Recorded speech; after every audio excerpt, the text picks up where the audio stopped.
So this morning, we are going to talk about professional etiquette and personal branding.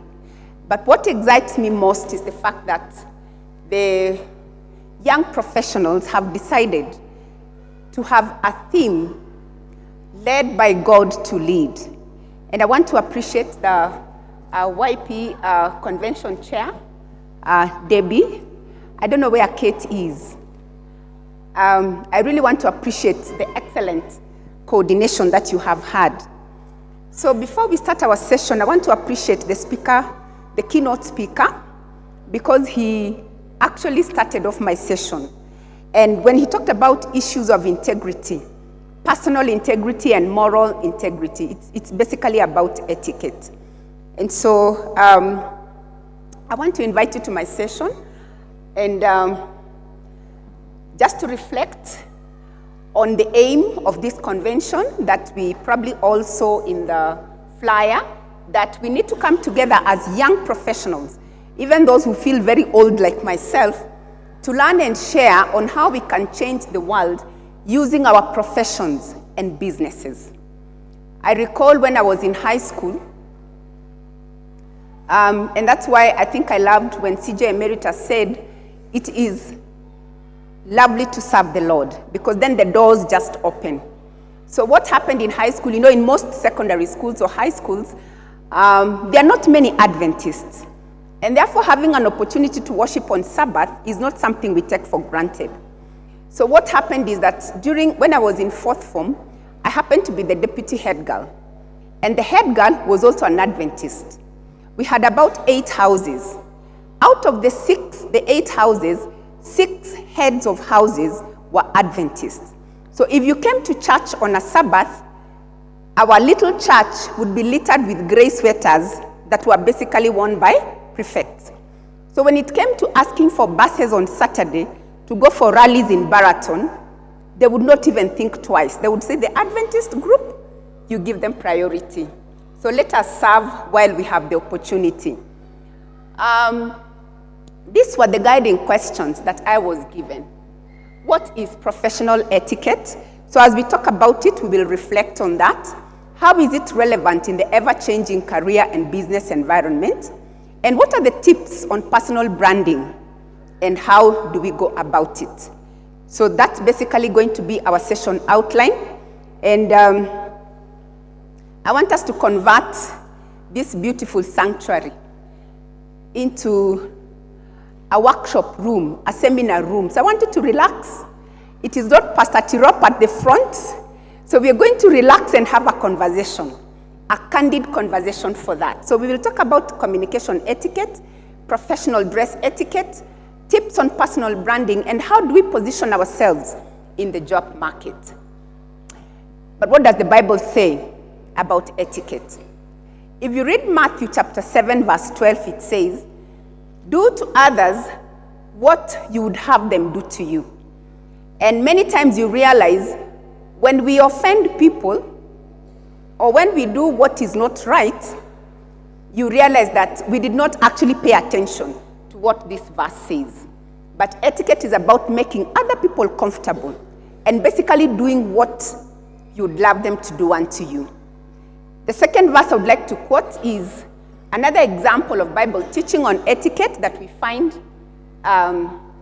in Luke chapter 14, verse 7 to 11. And it says, so he told a parable to those who were invited, when he noted how they chose the best places, saying to them, when you are invited by anyone to a wedding feast, do not sit down in the best place.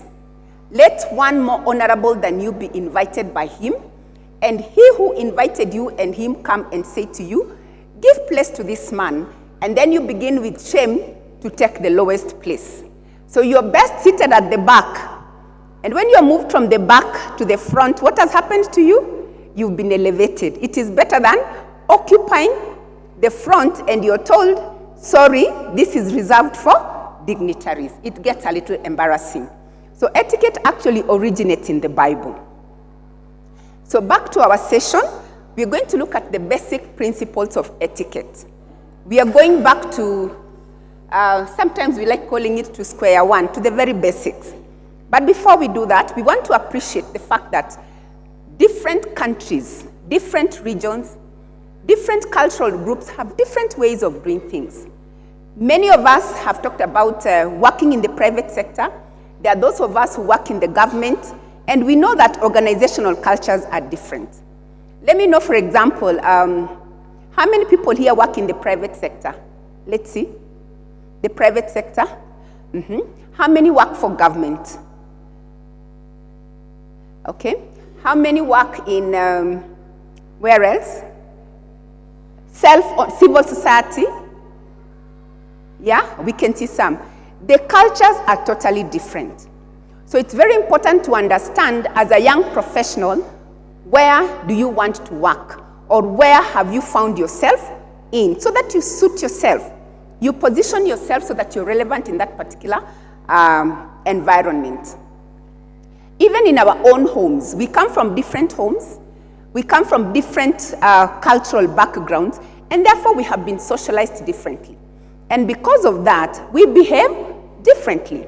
So when we come to church, there is something common, something brings us together.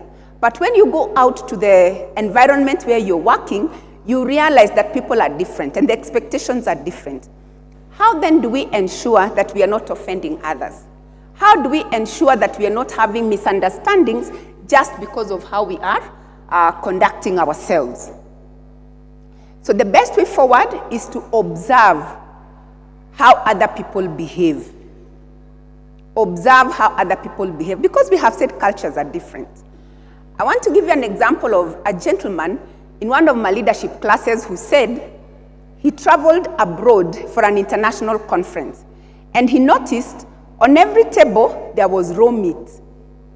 Then he wondered, but in our country we don't eat raw meat. So he kept wondering, and the only person he could consult was a Kenyan colleague who was seated across another table. You know how you're trying to look to see whether the eyes can meet. So when he looked, he saw the gentleman was actually already munching the raw meat. But he could tell from his facial expressions, he was really not enjoying the raw meat. Then he kept looking around. Apparently, every table had a burner. So you're supposed to roast the meat as you do what? You eat it. So you who is already munching the raw meat, do you pretend that is how you wanted it and continue? Or do you stop roasting? Do you stop and start roasting? It gets very embarrassing, isn't it?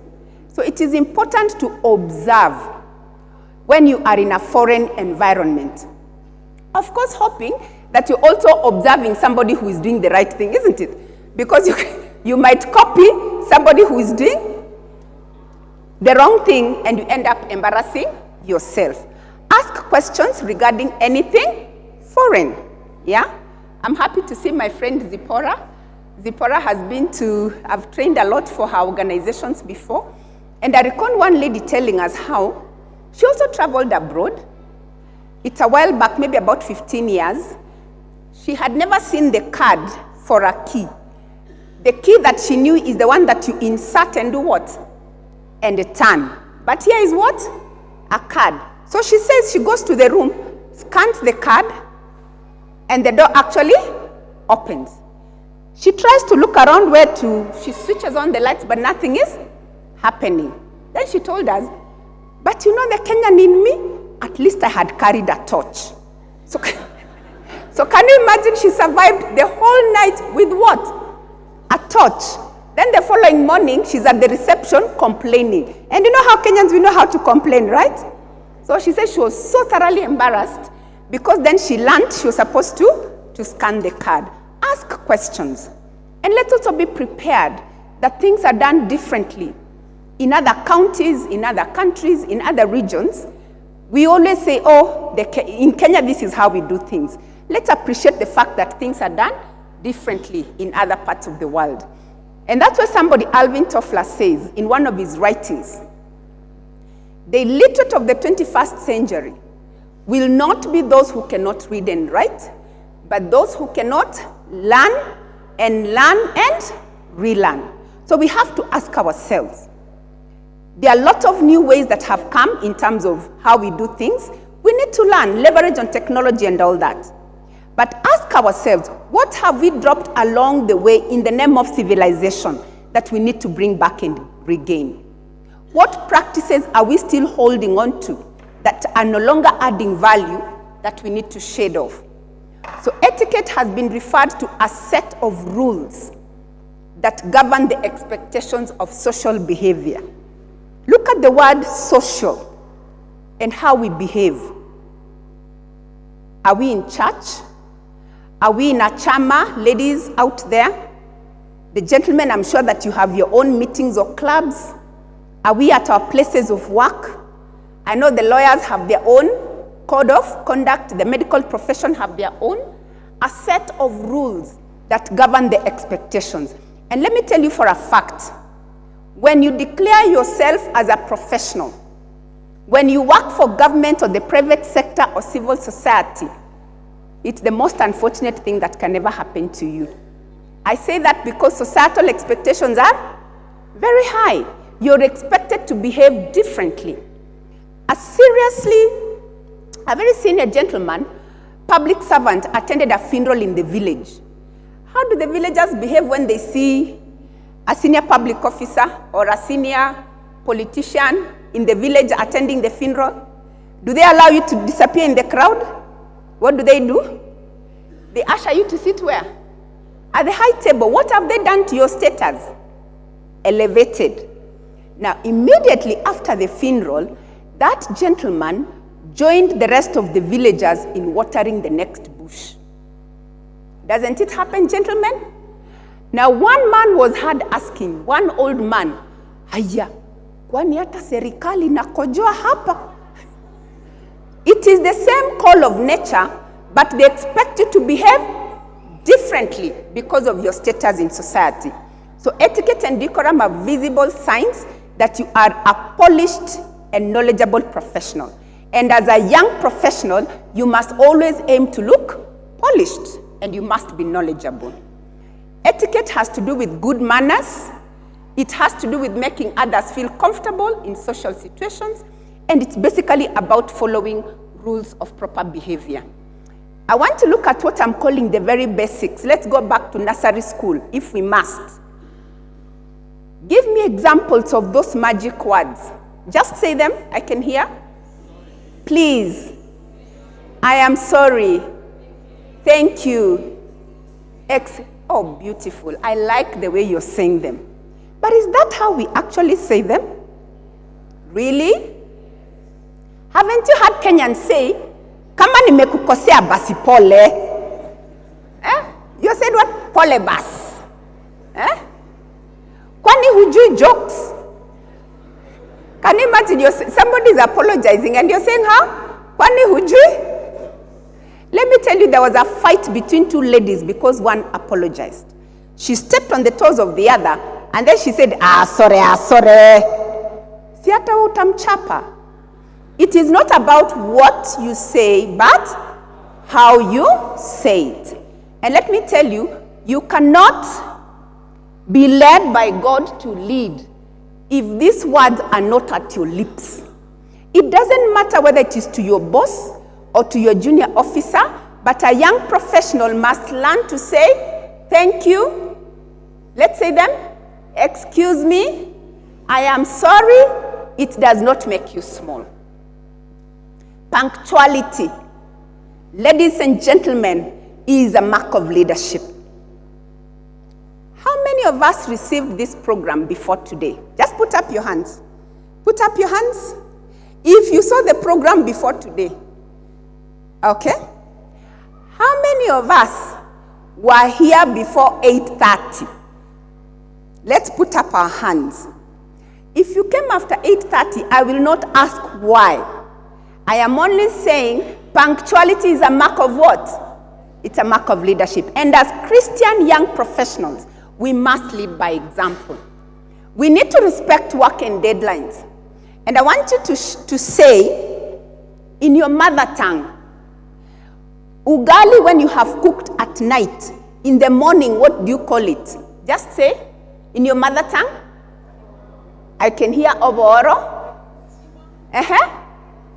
The others, Ngima? Is that Kikuyu? Yours should be Morara. Ile Imelala. Morara, isn't it? Pastor Tirop, Mogoriet? Is that what you call it? Now, if we came visiting you, would you give us Mogoriet, Pastor? Would you give us Morara? Those who said Oboro, would you give us that? What would you give us? Ugali that is hot and fresh. Now, let me ask you, young professionals, why do you sit in a meeting, you write minutes, and you're sharing those minutes after 3 days? Aren't you giving people Mogoriet? See ugali mepoa? How many times do we write reports and we have to be reminded? You have not shared the report. Sometimes you see those reminders, isn't it? Anytime you see that reminder, please know that by the time you're sharing that report, what are you giving people? Oboro, what are you giving people? Morara, what are you giving people, Pastor? Mogoriet. Let us respect work and deadlines. Let us respect others for who they are. Gentlemen, that's for you. Never, never pocket in good company. Do you remember in primary school you would even be beaten for doing what? But what do men do these days? In serious platforms, before an audience, where are your hands? In the pocket. Then in the process, you start taking them to the wrong places. You embarrass yourself, isn't it? And they're likely to say, these Adventists, or they quote the name of your organization. It can be very embarrassing. Do we like chewing gum? Do we like chewing gum? You're lucky that you have pews in your church, but I'm sure that you also clean the pews. In our church, we have plastic chairs.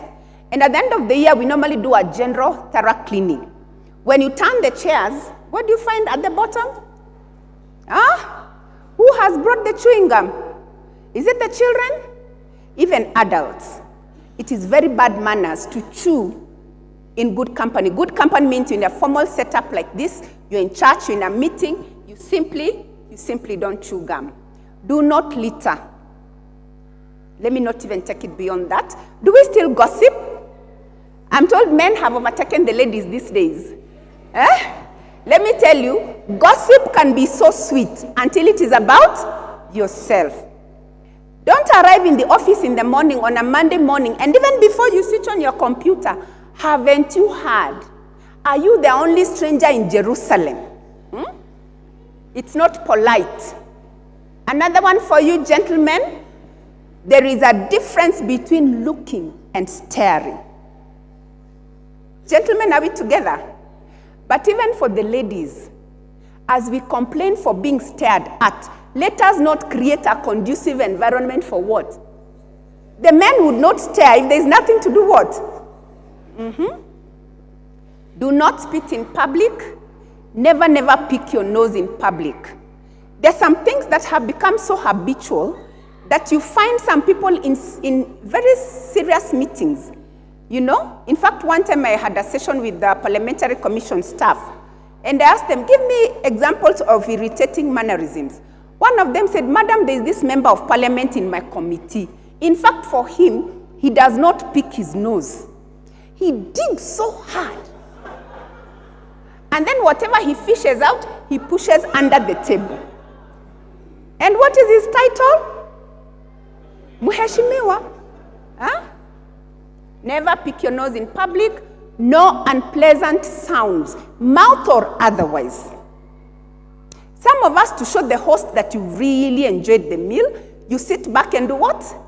And belch and so loudly. Never, never rearrange anything in public. That's why, gentlemen, we are saying, do not pocket in good company. Because in the process, you start doing what? Arranging and rearranging. Let me tell you how dangerous or serious it can get. One time we had it was a conference in an auditorium.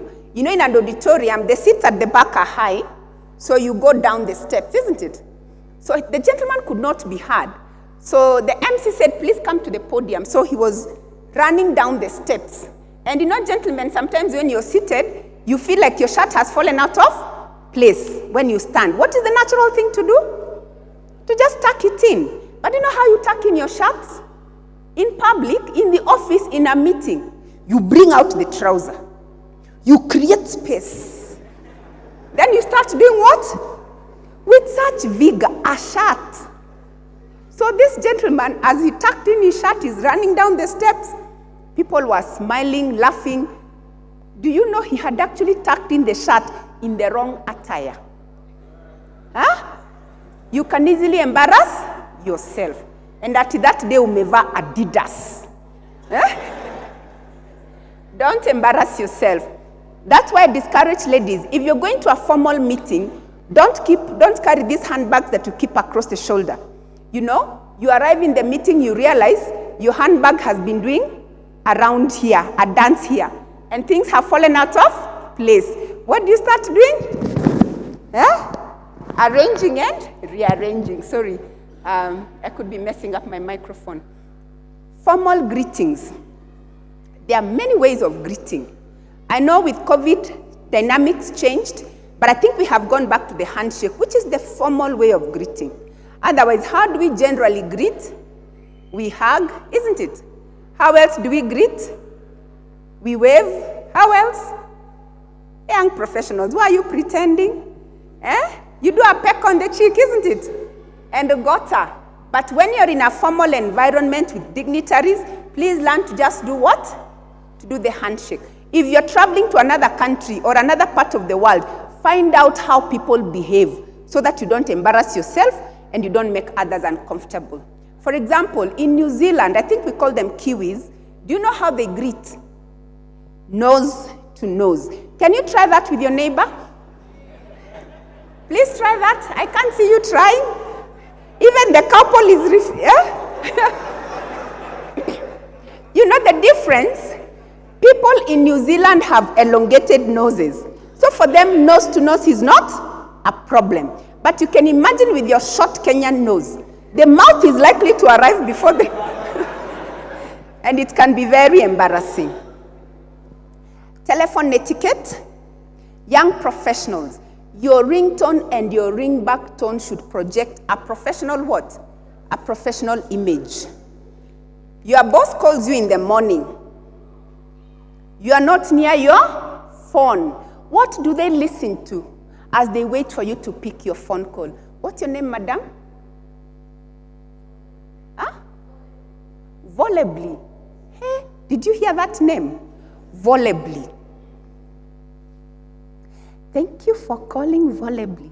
Did you know volubly is a beautiful name that means, I thought you should know.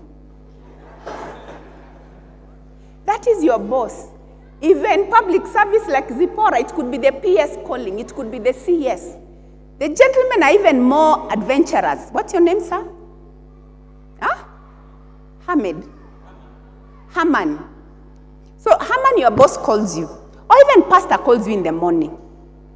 Haki hiyo sichukui. Haki hiyo sinyanyui.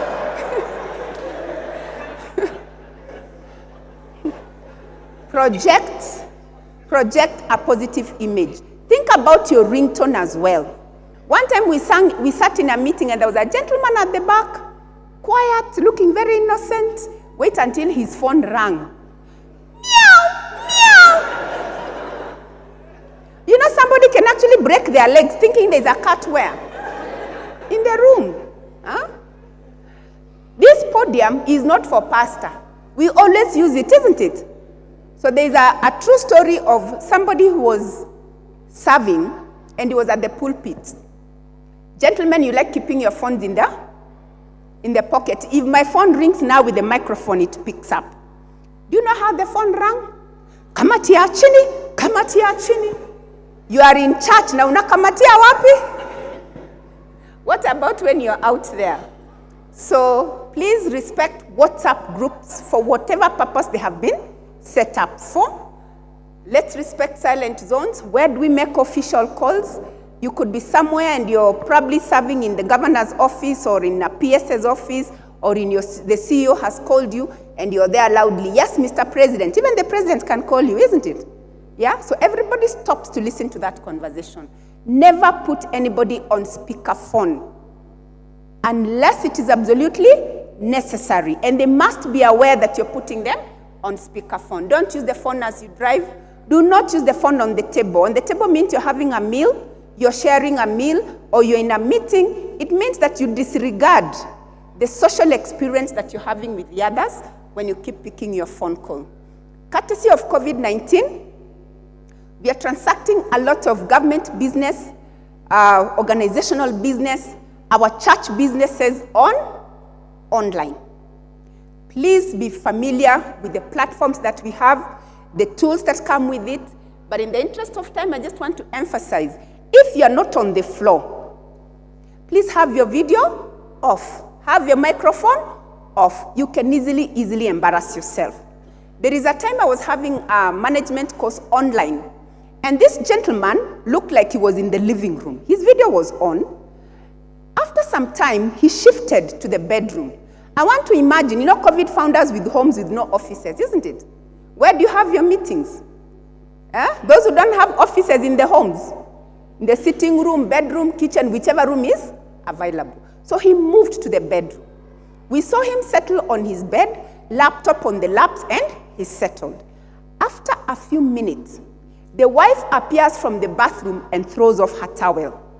Can you imagine how embarrassing? Because he had no idea the husband is in a meeting. There is even a time, I think immediately after COVID, you must have seen this clip. It did a lot of rounds on social media about a man who must have remembered, it's 11 o'clock, I had a meeting. So he put on a very nice shirt, logged into the meeting. After the meeting, he quickly stood. He forgot he had nothing down. So you can imagine when somebody called him, you get confused. Instead of quickly sitting back or having the video off, he was now running, I think, towards his bedroom. You can imagine watching a naked man running. Young professionals, you must remember that every image that you project, we always say everything to the glory of who? To the glory of God. Sometimes in workshops, I've had to ask people to change their email addresses. One time I sat in a workshop and there's this lady, she's actually a deputy CEO. And so we were sharing a document. So as we shared the document, she says, I can't access my official mail. Please use my private email. Yes, madam, what's your private email? shairo@yahoo.com. I said, huh? Shairo at what? As you sit there, I want you to ask yourself, what is your personal email address? You must project what? Professionalism. I have even seen siwezmake@gmail. siwezmake@gmail.com. If you're applying for a job, will you get it? You're already saying what? Siwezmake. Can I have the mobile microphone, please? So you're in this function. Of course, you have seen since morning, the microphones have been working. So how do we normally test? Is it on? Yes, it's on. Huh?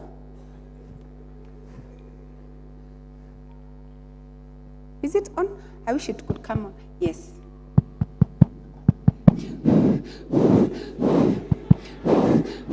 Mic check 1, 2, 3. Can you hear me?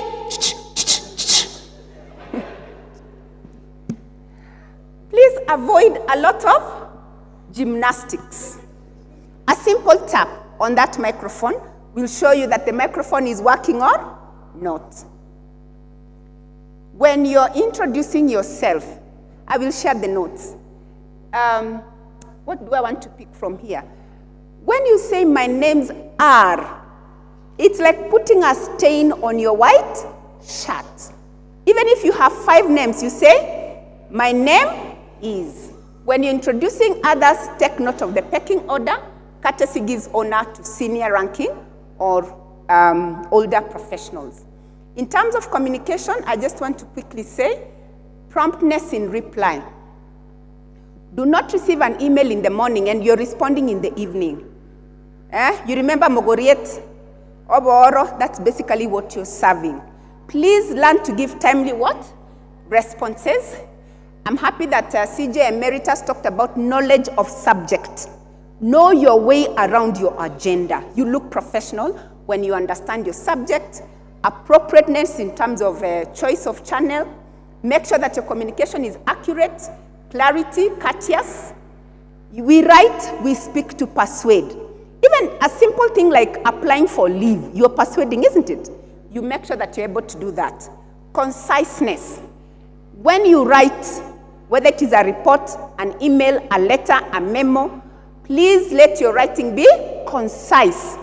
I like equating it with a lady's miniskirt. We normally see ladies in miniskirt, isn't it? Let your written communication, even the spoken, be like a lady's miniskirt. Short enough to attract, but long enough to cover the essentials. Isn't it? If you hear people say attach, give more information, then it was not concise, and use language that is familiar to your audience. When you're writing an email, the same concept we have said, be brief, have a clear subject heading, use a signature. You know, when you send me an email, I should be able to get back. Provide all that information. Avoid what we call the reply all syndrome. If you have a message from HR, do you have to click reply to everybody? Jamming people's inboxes with too much information that is not necessary. Use a salutation and never send an attachment without a text. That is a big struggle that we're having with interns and young professionals. You attach a document and you click what? The button send. It is very impolite.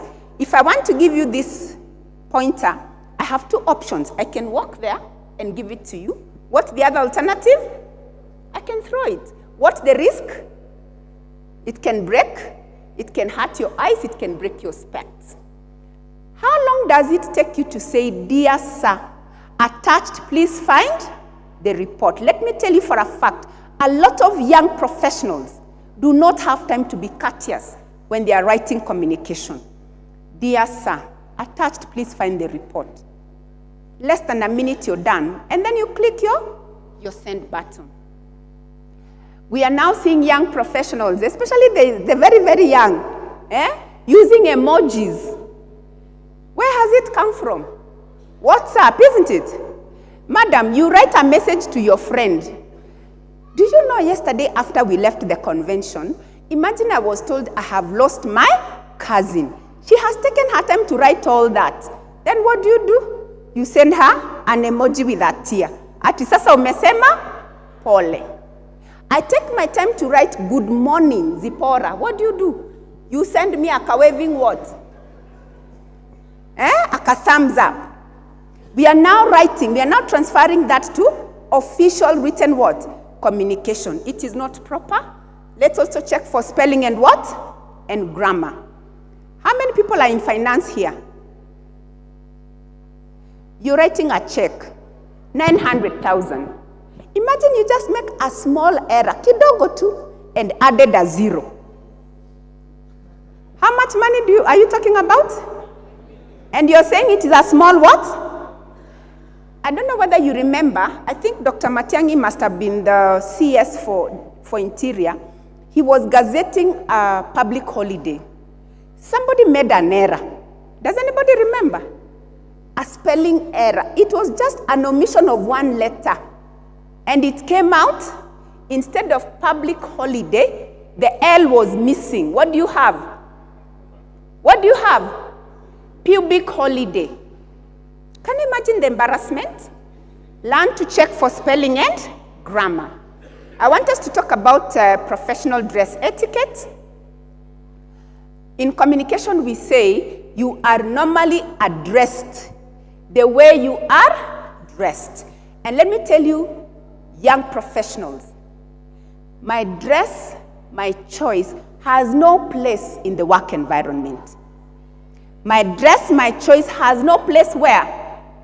In the work environment. Unfortunately, it is creeping into the church. Am I speaking to somebody? I hope that after this we'll still be friends. Brandon Sanderson said, clothing doesn't really change a man, but it changes how others do what? React to him. Fashion you can buy, according to Edna Woolman, but style you must do what? You must possess. That's how sometimes you see people wearing very expensive clothes, but they look like scarecrows. Because of how they have combined. Dressing is an art of communication. You're telling the world, I wish I knew your names. Madam, what's your name? Terry. You're telling the world, here comes Terry. What chapter of your book do you want the world to read today? By how you are dressed. Dressing elegant has much to do with dressing appropriately for what? For the occasion. You didn't have to dress formally today because Debbie and Kate said dressing is what? Smart casual. But I'm certain that some of you, especially those who work in government and maybe some private sector, you have to dress formally. The gentleman, probably you have to wear a suit and a tie like who? Like Pastor is dressed today. To be elegant is first of all to know oneself, and to know oneself well requires a certain amount of reflection and what? Intelligence. Let me tell you for a fact, if you ever see somebody not properly dressed, either they did not reflect, what's the other alternative? They may not be intelligent. There are no two ways about it. Gentlemen, young professionals, if I had time, we would talk about the different categories, right from casual to smart casual, but I want to focus on the smart casual. Sorry, the formal wear. Formal wear for a gentleman. You have been appointed as CEO. Gentlemen, how would you go dressed? Yeah? Let me hear somebody respond. A suit, isn't it? Complete with what? Complete with a tie.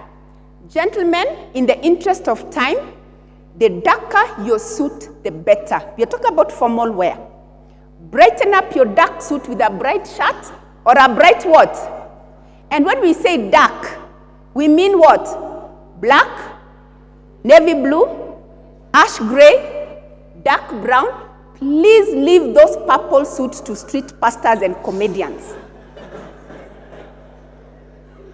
And when you wear your coat, your shirt, and your tie, make sure that the three pieces of clothing up here are having a quiet conversation.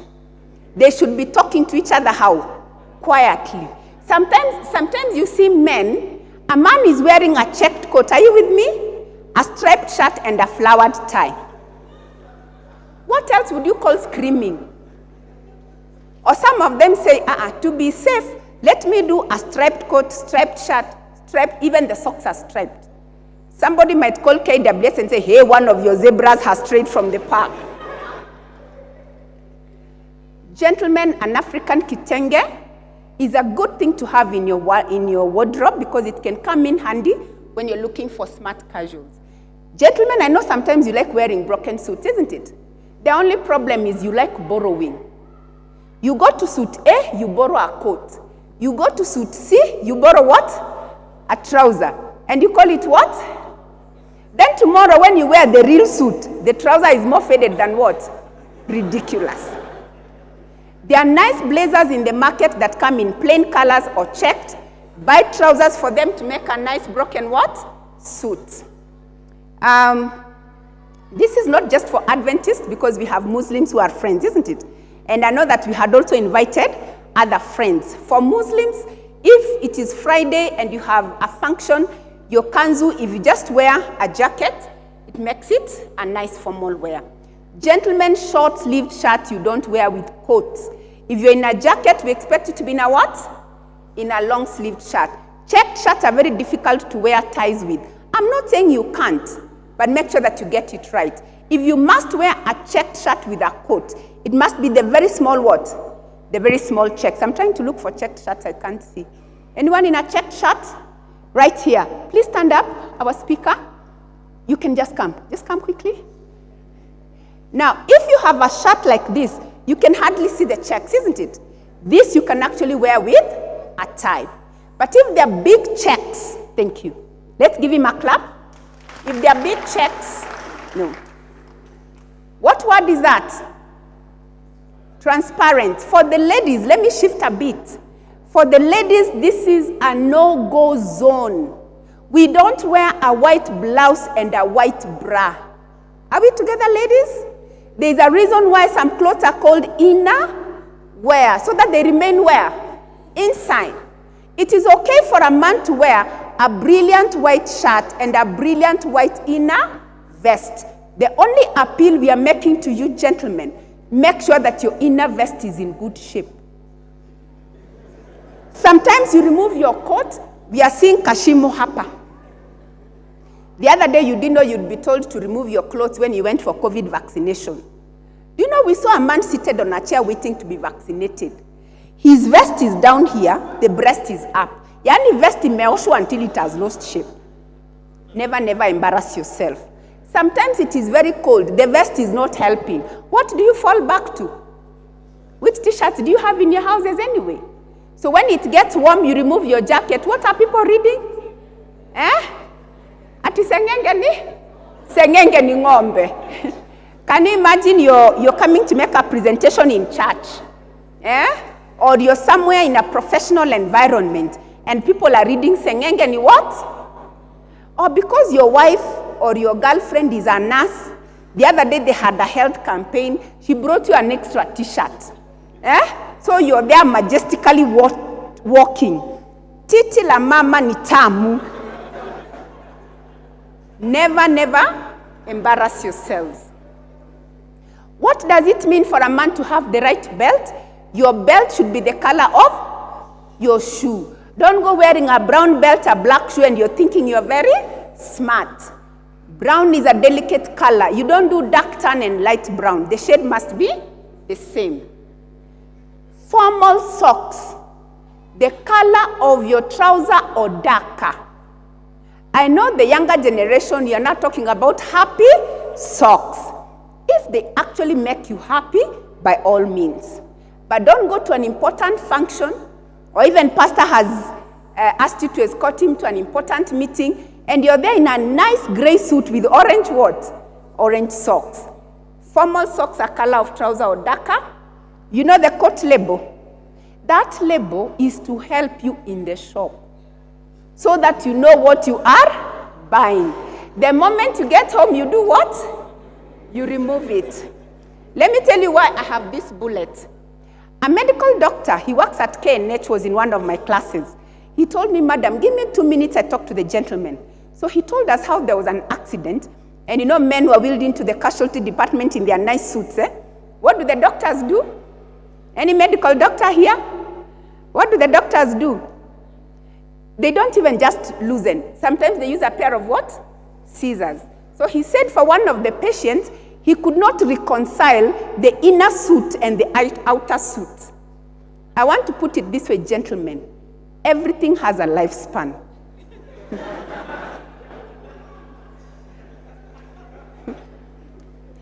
Ask yourself, suppose I fainted in the office, and you know the cleaner is likely to come to help you. Okay? Correct fitting means, let me just summarize this by saying, let's wear clothes that fit us properly.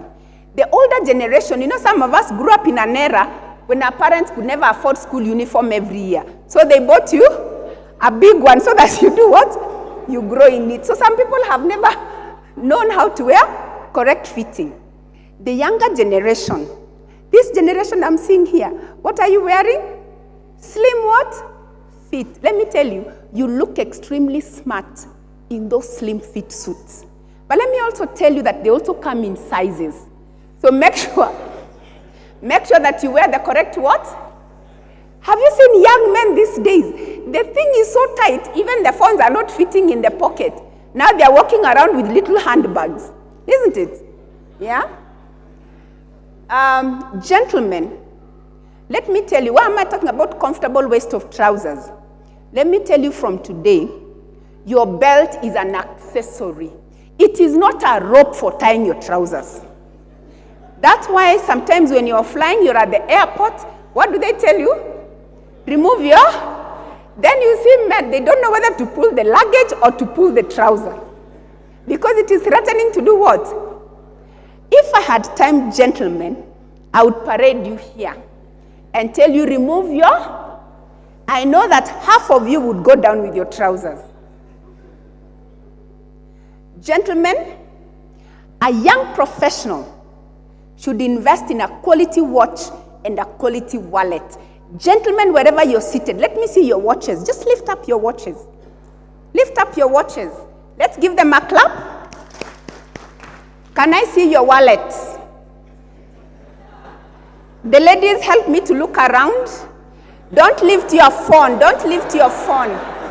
Lift your wallets.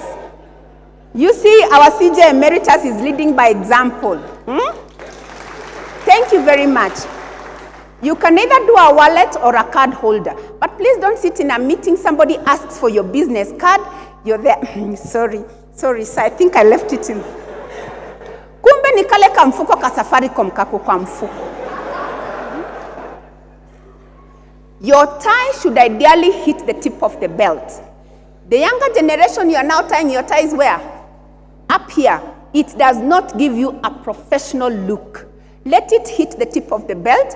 It can come slightly above, particularly if you're starting to develop some roadblock that you know might prevent it from going down. But I think you're far from that. Gentlemen, your beard, if you must keep one, your beard, if you must keep one, should be clean and neatly shaped. If you must use a perfume, mild fragrance. But I tend to think a deodorant is a must-have for every gentleman. Never allow yourself to smell of sweat, or you lift your arm, what are we seeing? Sweat marks. Or better still, gentlemen, can I give you a little secret? The only hair that you really must have is what is on your head. I didn't say anything. The most formal shoe for a man is the laced-up shoe. You can wear your buckled shoes for comfort, your slip-ons, but when you have an important meeting, you show up in what? In a laced-up shoe. But of course, with a certain age, like our CJ Emeritus, I'm not so sure, and pastor, sometimes you reach an age, you're not able to bend to tie what? Your laces. You also dress for age. Ladies, are you ready for your mirror? What is it we are wearing? Is it a skirt suit? Is it a trouser suit? Is it a dress? The first question I am asking, is it a good fit? What is a good fit, ladies, in terms of length? Let me hear. Below the knee. Knee length is also correct. Knee length or below the knee. But ladies, as we define this, let us also dress according to our age and body structure. Isn't it? Dress your body according to how many bonga points you have retrieved. That is why there are women who can wear slightly above the knee and they don't look indecent because of their body size and structure. What is correct fitting? Correct fitting means your clothes are not too tight. What is too tight? If anybody can see your panty line, that is too tight. One day I said that in a class and the lady said, "Madam, that's why these days we don't wear." I said, "Eh? Seriously? Ladies? I think it's part of the bad manners if you ask me. Correct fitting means, ladies, you don't show the cleavage. I believe it demeans the dignity of any woman to expose their breasts in public. Forgive me for that, but it demeans the dignity of a woman. Where do we get gold? See it deep down. By the time you see anything on the surface, the gold miners are done and gone. What you can see on the surface is just scrap metal. So ladies, we have to decide, do we have gold or do we have what? We have scrap metal. The African kitenge is a good thing to have even in the office, depending on how you stitch it. We've agreed on length, isn't it? What did we say? Knee length or below? Dress your body shape. Who is in IT? IT experts. If we have 4 GB data, can we come for 2 GB flash disk? Maybe madam will tell you, unless we zip the folder. Women are now looking like zipped folders. When they come to church, when we go to the office, we are looking like what? Zipped folders. I think transparent, we agreed, no-go zone. Foundation garments pass the same. In terms of colors, for the men, we said the darker the better. For women, you can play around with bright colors. I can see mustard, I can see yellow, I can see pink, I can see another yellow. Beautiful colors. But don't do more than 3 colors at any given, even if you come from Machakos, on a light note. There are women who wear jewelry. I know that we have friends who are not of our church and they wear jewelry. Don't do more than 5 pieces at any given time, because then that will be an overdose. Professional women carry small to medium-sized handbags. Women are now pulling suitcases in offices in the name of what? Handbags. I don't know what you're keeping in those handbags. Ladies, your hair should be clean and neatly shaped. Never find yourself in the office or even in church. Your hair is literally screaming. Umenionea salon wapi? Literally screaming. Makeup, for those who wear makeup, it should be applied in good taste. These days, it is very normal to find women with very long nails. Have you seen them? You know, even artificial nails can be trimmed, isn't it? How many different colors of nail polish? 6. And then they have long false eyelashes. So they are looking at clients like this. Even in church, you can't read your Bible. You have to do this. Let me summarize this by saying there must be a difference between a professional woman and a slay queen. Are we together?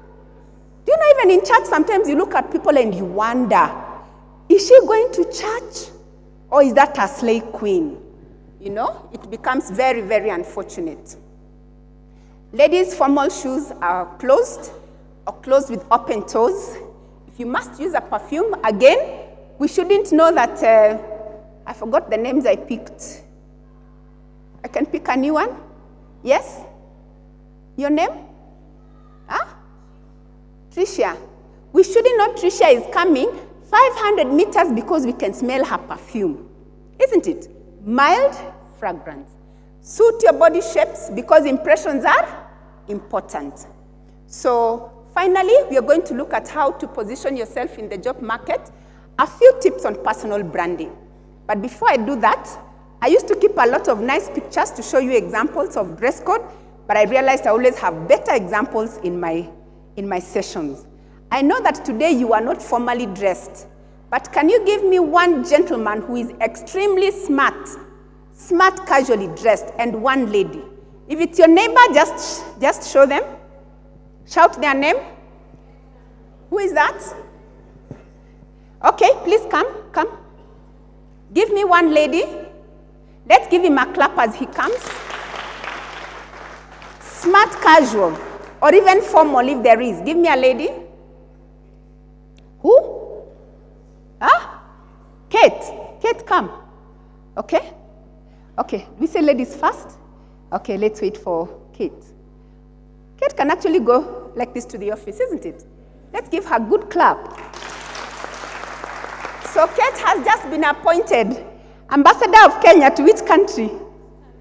Tanzania. She wants to go to Tanzania. We have already said she's extremely smart. What do we want to quickly change before we send her? You know, she has to go to State House first, isn't it? Anything we want to change?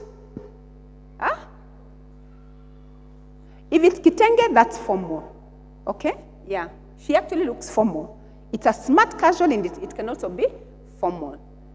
Anything we want to change? Zipporah?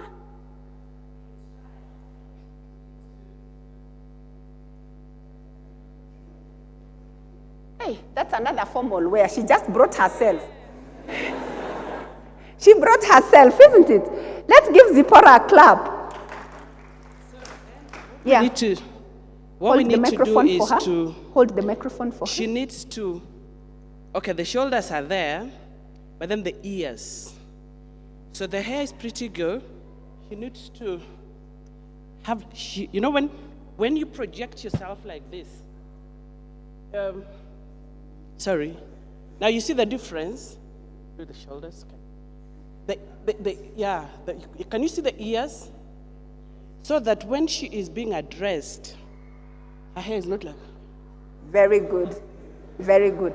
We call that a sexy look when you keep doing that. Eh? Okay.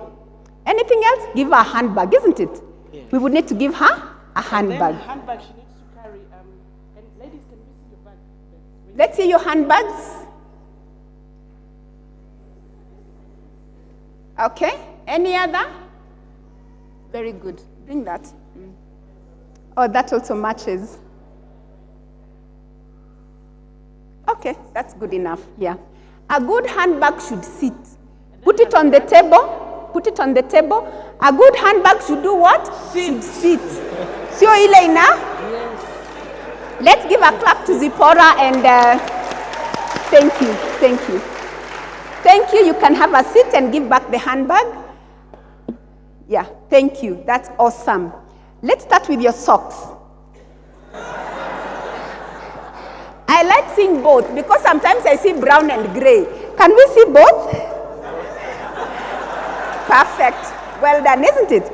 Let's check the belt and the shoe.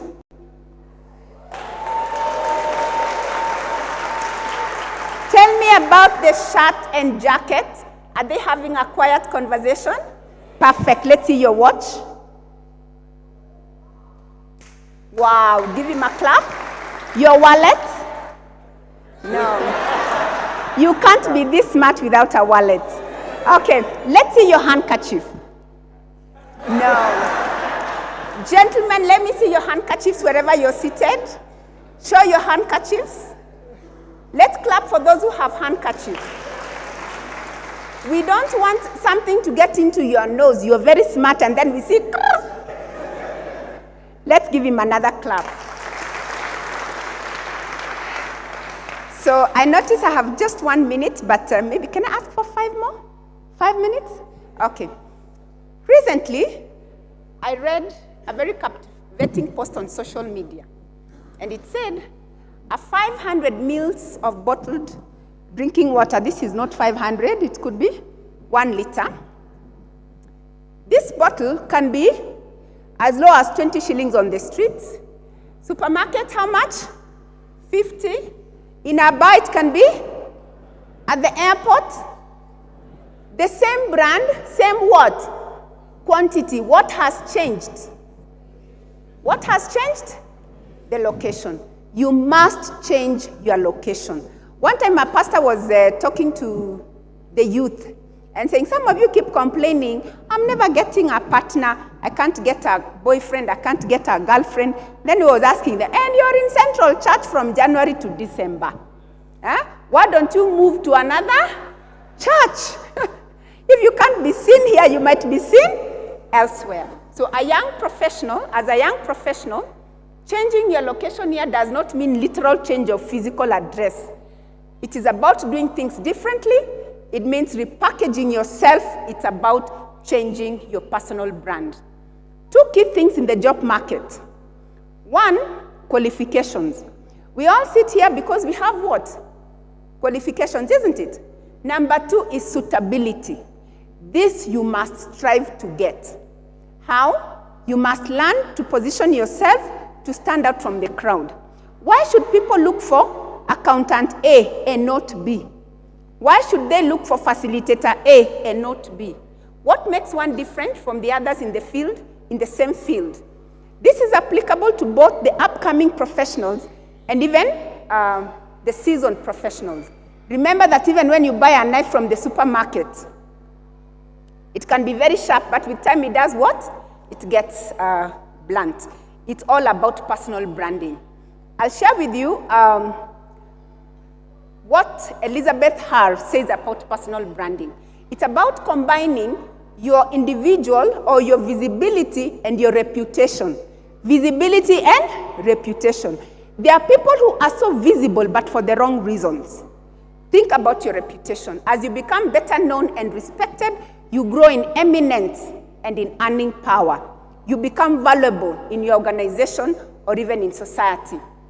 So she shares or she talks about 5 different levels of suitability or visibility that will help you to enhance your brand. Number 1, you can be a resident expert. Who is a resident expert? These experts are well respected within their organizations and by their clients. Where do you work, gentlemen who came to the front? Huh? Kenya Red Cross. So, for the resident expert, unajulikana tu hapo Kenya Red Cross. Hapo tu, just around there. Nobody else does what? Knows you. And that is where we all begin. But you have little visibility outside. And like I have said, we all begin our journeys there. Local heroes. These individuals are become known outside of their organizations. Your name can be mentioned outside Red Cross, and people are starting to know you. You become more active in your local business communities, often speaking at business functions and even doing what? And blogging. That means you have become a local hero. Rising star, the third level. These experts have developed a regional what? Reputation. You're moving beyond your own country. You're fairly well known among your peers in your area, and you speak and write frequently in your area of expertise. Once in a while, we read about you in the Standard, we read about you in the Nation, isn't it? That is a rising star. Number 4 is industry rock star. These names are well known across the nation for their niche areas of expertise, and as a result, you become a significant asset of your organization. The final one is a global superstar. These are the world's elite experts. They have broken out of their niches and become recognized more broadly in their industries. So if you Google them globally, you'll do what? Do we have a global superstar right here? Who is our global superstar? I can see all eyes are looking that side. The rest of us, where are we? How many are local heroes? You don't have to put up your hand. You could be a rising star. The second one is a local hero. You could be a rising star. You could be what? An industry rock star. What I want you to do is to find out where you are today and start working your way upwards. So, in conclusion, what is it that will make you relevant in the face of changing circumstances? Remember, we talked about changing the location. We must be prepared to do things differently. We must change the location. We must stand out from the crowd.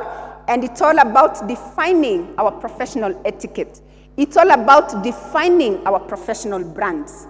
My parting shot is an African proverb that says, honey catches more flies than vinegar. That means it is better to be kind and respectful even to those who are not kind, who are not kind to you. Thank you very much, ladies and gentlemen.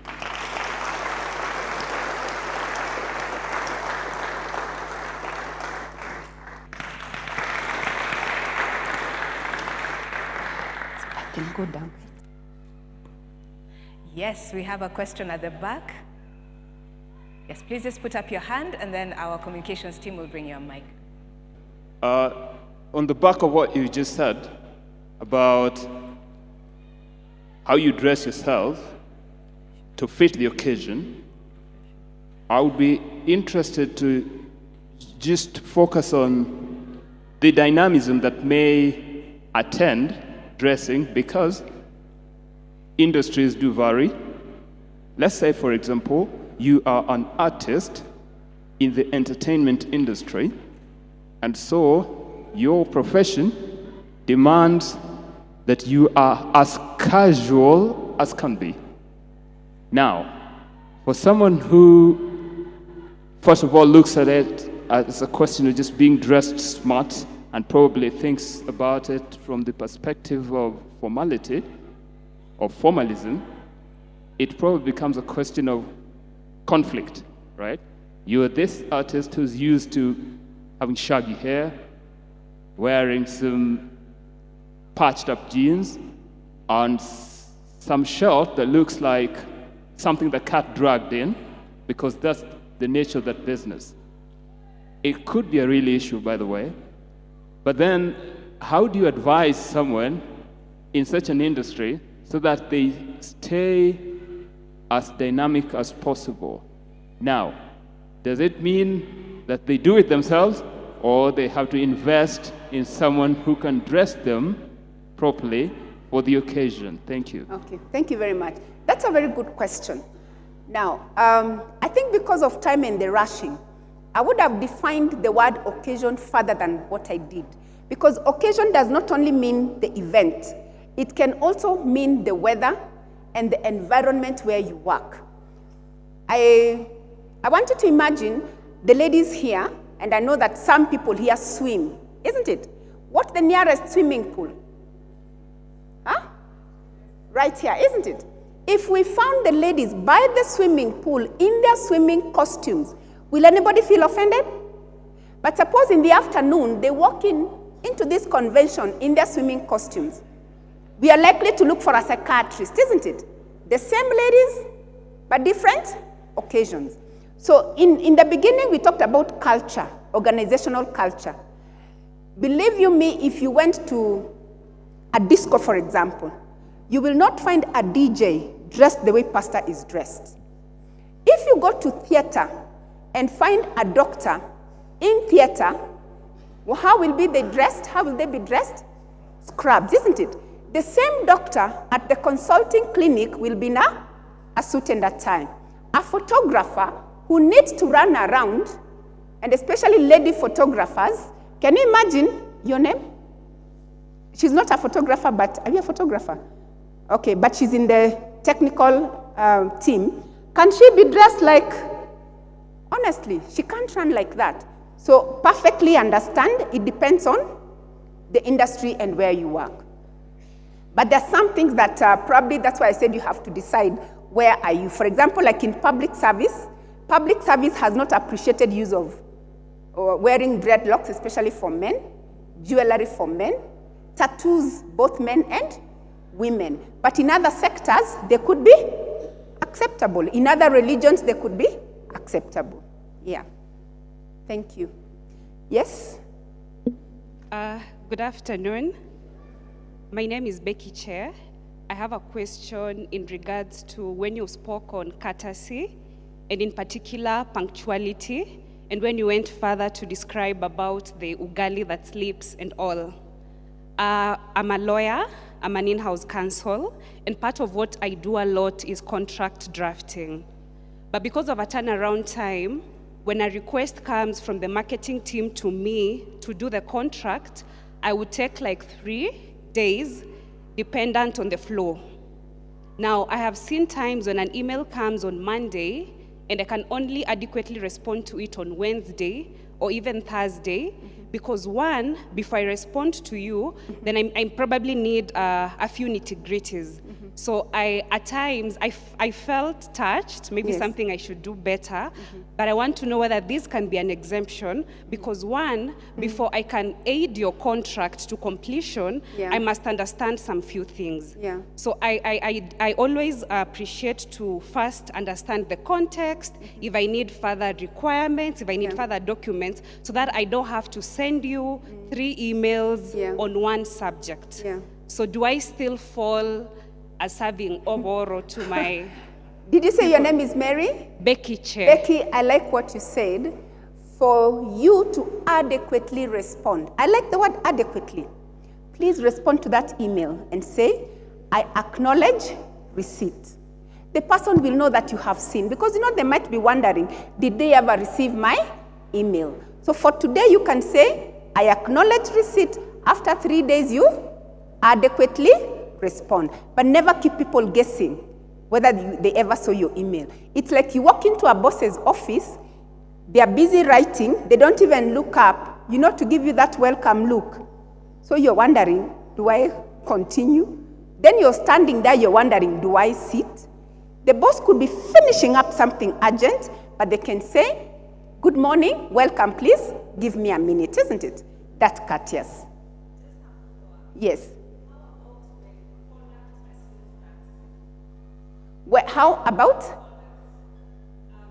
You see, how do I put this? Our conduct is okay that if you send me an email today, it's okay that I can, and I get what you're saying, to just acknowledge receipt, but act on it much later.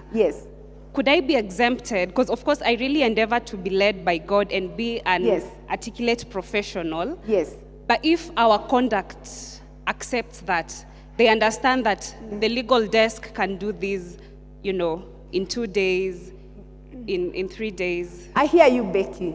The legal desk can actually be polite. They can learn to be polite. They can learn to be polite. Do you know you can meet somebody and they wonder why you're greeting them because they can see you are okay. That's basically what we are trying to say. Just acknowledge. Even if you're the only one, it might change the profession. Yes.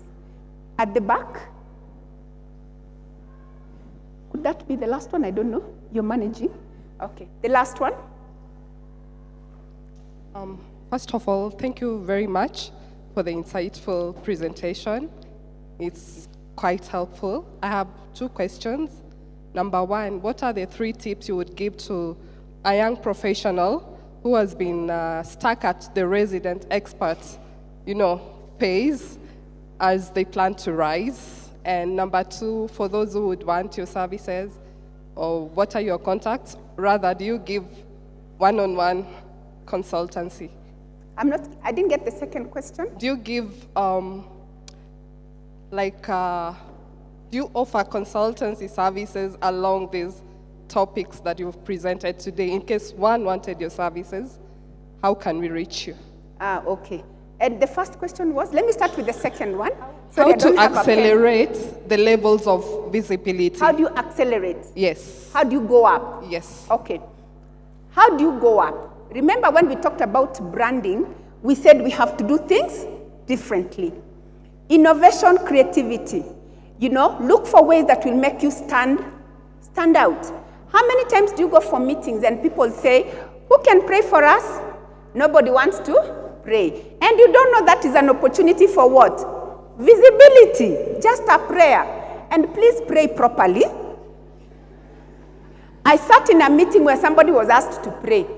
Do you know she prayed for the meeting? She prayed for the participants. She prayed for their children. She was praying for the country and the rains. Then she prayed for healing. I don't know, the Holy Spirit came down. She started praying in Kikuyu. Huh? God, please heal like you healed. Ule mtoto wa, she's praying. Then somebody shouts from the back, wa Jairus. Wamenya. Wamenya means you have known. Now you continue. She's even handing over the baton. Moderation is the key word. So you asked whether I offer consultancy. I work at the Kenya School of Government, first and foremost. How many of you have been to KSG? Very good. You can find me at the Kenya School of Government. We have beautiful programs. You can check our website. And if you want a one-on-one, I'm also available. I think my presentation will have my email address and my telephone number. You're welcome anytime. Thank you.